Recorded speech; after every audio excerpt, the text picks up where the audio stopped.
Մենք վերադարձանք սիրելի հեռուստադիտողներ եւ ներկայացնեմ մեր շատ կարևոր թեման եւ հյուրերին։ Հայկական գործոն բարձրացիր եւ բարձրացրու կարգախոսով հայկազուն արևորթիների համայնքի ռազմավարական նախագիծը կառուցված է գործարար միավորում տրամաբանությամբ։ Այն էկոհամակարգ է, որն իր հովանու ներքո է համախմբում բոլոր այն նախաձեռնությունները, գործարար ծրագրերը եւ շարժումները, որոնք կրում են հայկյան աշխարհայացքը։ Նախագիծը, որտեղ կարևոր է գաղափարը, ապա նպատակն ու գործունեությունը, ինչի մասին էլ կզրուցենք մեր հյուրերի հետ։ Հայկյան գործոն նախագծի համահիմնադիրներ Հարութ Արթին Առաքելյան եւ Գոր Հարությունյան։ Լույս առավոտի։ Բարելիս։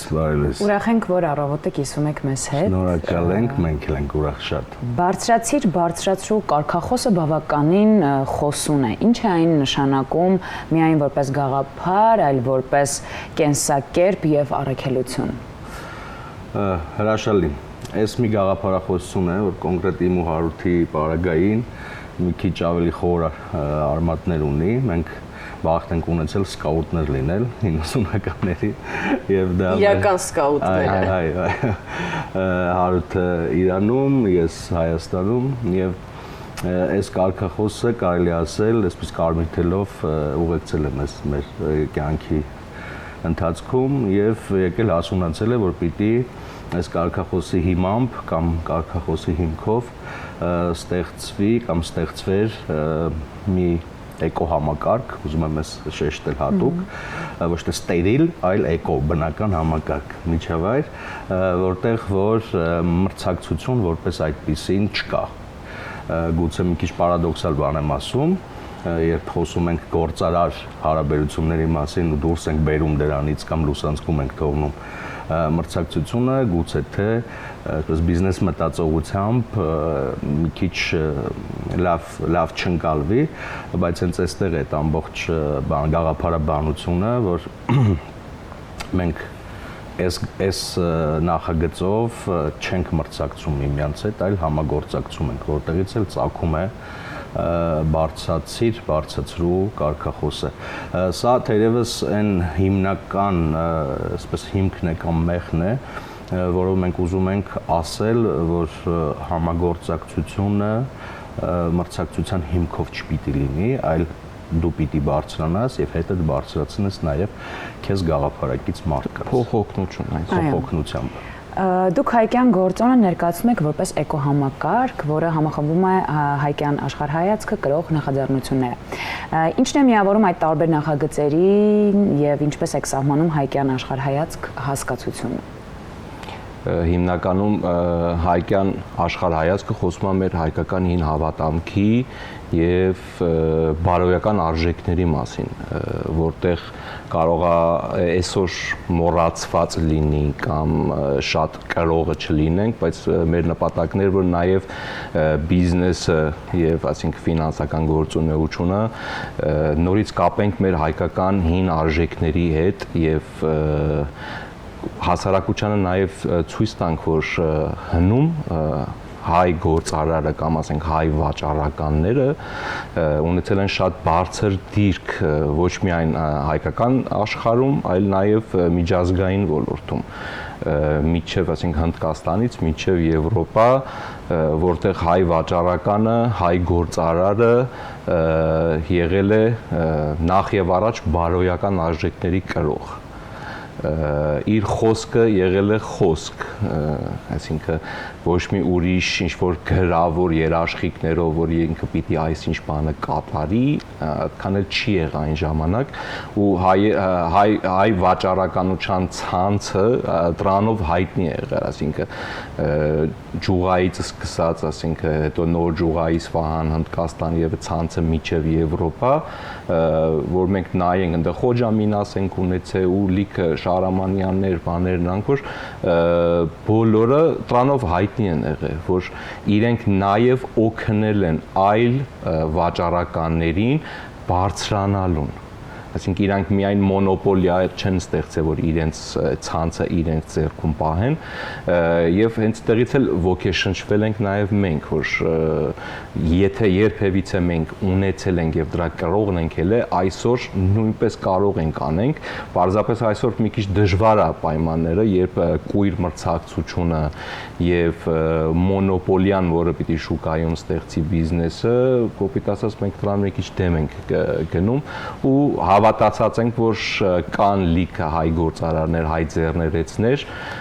որոնք պատրաստ են նորից վերադառնալ հայկականին։ Ավելի մատչելի ասած, ազնիվ վաճառքների, եթե շատ այսպես հասկանալի ասենք, ազնիվ վաճառքների մասին է խոսքը։ Շատ բանալ որ ասենք, շատ պարզունակ, հայ մարդը իր այսպես կրեդոն, հա, հեղինակություն, հայ գործարար մարդու կրեդոն նախ եւ առաջ եղել է հեղինակությունը, որը եղել է ամբողջ ցանցի, այսպես այդ էկոհամակարգի հիմքը, եթե վաճառականը կամ գործարարը այսօրվա տերմինաբանությամբ ասած հայ է, ուրեմն անքննարկելի հեղինակություն է։ Իհարկե մենք հեռու ենք այն մտքից, որ սա մեր, այսպես ասած, էքսկլյուզիվ մտածումն է եւ հենց մենք ենք բերելու այս էկոհամակարգը եւ չկան այլ մարդիկ հարուտի խոսքում ասենց, որ վստահաբար կան մարդիկ, որոնք որ այս գաղափարաբանությամբ են իրենց գործարար հարաբերությունները կառուցում թե ներսում թե դրսում, երևի թե այսպես մերանի հարց կա, էլի պիտի մարդկանց այս գաղափարաբանությունը կրող մարդկանց համախմբել հայկյան գործոն էկոհամակարգի մեջ եւ հայկյան գործոնն ըստ էության պիտի դառնա որակի չափանիշ։ Ну պայմանական ասած, որ արտադրության ծառայության վրա լինի հայկյան գործոնի տարբերանշանը կամ լոգոն, պիտի այնքան այսպես համահայկականացվի, որ դուք նույնիսկ եթե պայմանական որևէ մի գնորդ սպառող, հա, տեսնի հայկյան գործոն տարբերանշանը որևէ ծառայության վրա, ամենատարբեր կամ ապրանքի վրա, հասկանա, որ այդտեղ ինքը ազնիվ հարաբերության մեջ է, այսինքն ազնիվ գնման հարաբերության մեջ է եւ ոչ ոք իրեն չի խաբելու, չի ցույց տալու մի բան եւ վաճառի մի այլ բան։ Հետևաբար շատ կարեւոր է ողջախոհ ողջամիջամկետներում կայացնել այս էկոհամակարգը եւ լիահույս ենք, որ ժամանակի ընթացքում սա դուրս կգա նաև հայկական բուն հայկական միջավայրից եւ կտարածվի ընդհանրապես աշխարհում հայերի շրջանում գործարար հայերի։ Ինձ հետաքրքիր է այս ժամանակահատվածում ինչ գործունեություն եք ծավալել, օրինակ ինչպես եք իրենց համախմբում, գործարարները միմյանց ճանաչում են, թե ուղղակի էկոհամակարգի անդամ են եւ գիտեն, որ այս գործարարը կամ այս բիզնեսը եւս այդ էկոհամակարգի անդամ է։ Ինչ միջոցառումներ են տարվում, որպեսզի դա իսկապես լինի էկոհամակարգ։ Ճիշտն ասած, ձեր եթերը էքսկլյուզիվ եթեր է, իմաստով, որտեղ առաջին անգամ ենք այսպես հանրորեն, չհաշված սոցիալական մեդիան, չհաշված որ այնտեղ անոնս արել ենք արդեն հայկյան գործոնի սկզբի մասին, բայց այսպես հանրային առաջին եթերն է, որ խոսում ենք հայկյան գործոնի մասին։ Հարցին ուղիղ պատասխանելու պարագային պիտի ասեմ, որ դեռ այսպես նախապատրաստական փուլում ենք եւ մոտ ապագայում ժամկետներ չասեմ, կլինի հանրային պրեզենտացիա հայկյան գործոնի եւ այսպես պաշտոնապես մենք այո կդիրքավորվենք որպես բան գործարար էկոհամակարգ եւ հիմա այդ կոնսուլտացիաներն են, բանակցություններն են, բայց հարուտն ասեց, որ նաեւ սա հայկազուն արևորթիների գաղափարաբանության հիմքում է, որտեղ կան մարդիկ, որոնք արդեն իսկ ունեն ձեռնարկատիրական գործունեություն են ծավալում, ունեն որոշակի բիզնեսներ, ոմանք ստարտափեր են, այսինքն նորաստեղծ բիզնեսներ են, որոնք ոմանք արդեն տևական ժամանակ անում են, բիզնեսով են զբաղվում ու միտք հղացավ այս գաղափարի շուրջ արդեն եղած մարդկանց բիզնեսներին համախմբել, հետո նոր կտարածվենք։ Ավելի շատ հիմա մոնիթորինգի փուլում ենք նաև, այսինքն մեր գաղափարակիցներին նաև շուկայում ենք փնտրում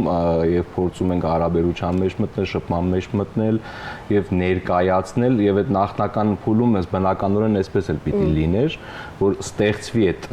փոքրիկ համայնքը ու այդ համայնքը արդեն ինքը ձնագնդիկի էֆեկտով ասենք ինքը կփորձի նաև դեպի իրեն բերել նմանատիպ մարդկանց, ովքեր տենց են մտածում։ Եվ այստեղ կարևոր է շեշտել, որ հիմքում գործունեության հիմքում հայկյան գործունի կապիտալի չափը կապ չունի։ Իհարկե մեկ անգամ էլ նշենք, որ մենք չենք մրցակցում եւ ուզում ենք արժանին նաև մատուցել, շնորհակալ լինել բոլոր այն մարդկանց, որոնք որ այս կամ այն չափանիշներով ստեղծել են բիզնես համայնքներ, դրանք լավագույնս կիրառվում են կամ գործունեություն են ծավալում, համերաշխ ենք ու հաշտ ենք բոլորի հետ, բոլոր միավորումների հետ, բայց այստեղ մենք մի քիչ փորձել ենք շեղել, հա, տրամաբանությունը, եթե կարելի է այդպես ասել, հիմքում չդնել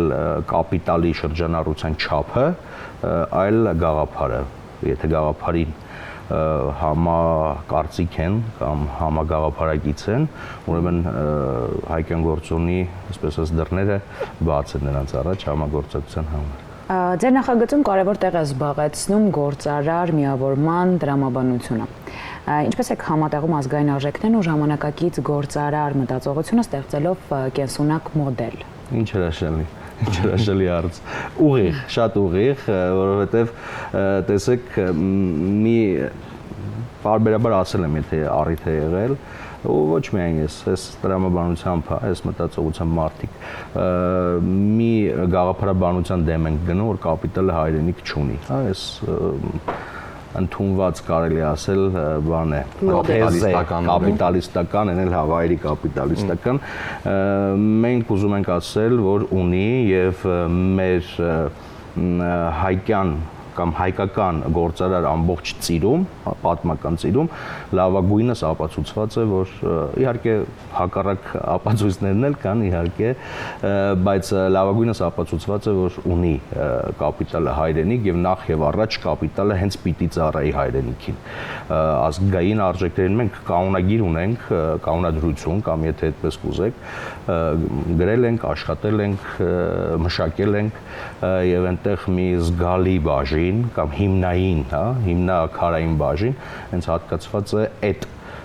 գաղափարաբանությանը կամ այդ տրամաբանությանը, որ կապիտալը պիտի ծառայի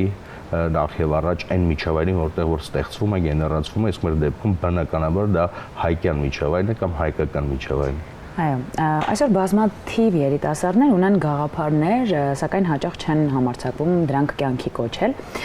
Ինչ հնարավորություններ է հայկյան գործոնը ստեղծում նրանց համար, որպեսզի գաղափարը վերածվի իրական նախաձեռնության։ Տեսեք, մենք արդեն դրա փորձը ունենք, այսինքն դեռ հայկյան գործոնը երբ սկսեց, մեր միջավայրում կային մարդիկ, որ ինչպես դուք նշեցիք, ունեին գաղափարներ, որը չէին համարձակվում։ Այսինքն քայլանեին, սկսեին ռեսուրսի ձախողվելու այդ վախը միշտ վախը բացի եւ ռեսուրսի քիչ լինելը այդ վախը իրենց մոտ առաջացնում էր, բայց այսօր արդեն իրենք կայացման փուլում են ի շնորհիվ հենց հայկյան գործոնի, որտեղ մենք բոլորս ինչ որ մասնաբաժին ունեցել ենք այդ բիզնեսի կայացման, սկսած գովազդային նկարներ պատրաստելուց մինչև իրանց էջերի SMM անելուց, հոգեբանական աջակցություն, հոգեբանական եւ ասինքն մեր փորձը նաեւ, որոնք մենք ավելի երկար զբաղվել ենք նաեւ բիզնեսով, նաեւ մեր փորձը իրենց հետ կիսելը, որտեղ մենք հենց մեր ինչպես Գոռը նշեց կանոնադրությունը, որ ունենք, կանոնադրության մեջ մի կետ ունենք, որտեղ կայացած գործարարը ինքը խորհրդատու է նորեկ գործարարին, ոչ թե ինքը պիտի վերևից նայի, ինքը պիտի կարողանա իրեն էլ բարձրացնի, այդ մարդուն էլ բարձրացնի։ Եվ ձեր նախորդ հարցին, որտեղ հարցը թե ինչպես ենք բիզնեսը նաև ազգային արժեքների հետ միավորում, շատ պարզ, շատ հետաքրքիր ինչ-որ բան կա, տեսեք, եթե մեկը հաց է արտադրում, եթե այդ հացը, այդ ալուրը եւ բոլոր նյութերը, որ մեջը ինքը ավելացնում է, որ կարողանա ասենք այդ հացը հավելյալ արժեքով վաճառի եւ շահույթ ստանա, եթե դա վնասակար է սպառողին, դա է վնասակար է ազգին։ Հետևաբար հայկյան գործոնում չի կարող լինի մարդ, որտեղ կեղծիք ստեղծող է։ Եվ այդ հացը կարող է իմ երեխեն, գորի երեխեն, ձեր երեխեն ուտի եւ ապագայում նաեւ հիվանդությունները դից առաջանա։ Այսինքն մենք նաեւ բիզնեսներ, որը մոնիտոր ենք անում, որ կարողանանք իրանց հրավիրենք, նաեւ այդ կետը նկատի ենք առնում, որ իր արտադրածը ոչ միայն շահույթ բերում է տվյալ գործարարին եւ ձեռներեցին, այլ նաեւ հանրօգուտ է եւ ազգօգուտ, այդպես ասենք։ Ինքը ապագայում չի վնասելու մեր ազգի բոլոր ներկայացուցիչներին։ Եվ թերևս հնչեցնենք վերջին հարցը, եթե 5 տարի անց կրկին այս տաղավարում հանդիպենք։ Եթե չէ երբ ներողություն։ Ինքնավստահություն, որին մենք արժանի ենք։ Ինչ կասեք, որ հայկյան գործոնի ամենամեծ ձեռքբերումն է եղել, որն է եղել եւ Հայաստանում եւ հայության կյանքում։ Հավակնոտ հարց եք տալիս, տեղափոխվենք ապագա։ Մենք իհարկե ունենք կարճաժամկետ, միջնաժամկետ եւ երկարաժամկետ, այսպես պլան։ Թերևս 5 տարին մեր միջնաժամկետ պլաններում է։ Ես կարծում եմ, որ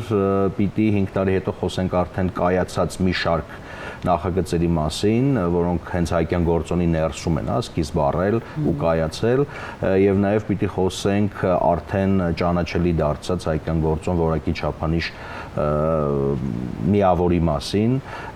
գուցե թե այդ ընթացքում մենք կարողանանք հաշվետվություն, հանրային հաշվետվություն ներկայացնել, թե գործարար միջավայրում ինչքան այդպես բարենորոքիչ նաեւ գործունեություն է ծավալել հայկյան գործոնը։ Ի մասնավորի մենք կդնենք հաշվետվության հիմքում բոլոր այն գործարար միավորներին, որոնք գաղափարի կրողն են եղել եւ որոնք այս գաղափարի հիմքով ստեղծել են արժեքներ։ Բայց ռեպլիկի կարգով, եթե կարելի է նախորդ հարցին մի փոքր անդրադառնամ, երբ ճիշտ եք նկատել, որ շատ մարդիկ գաղափարի հետ մնում են մենակ։ Եվ հենց այստեղ է խնդիրը, որ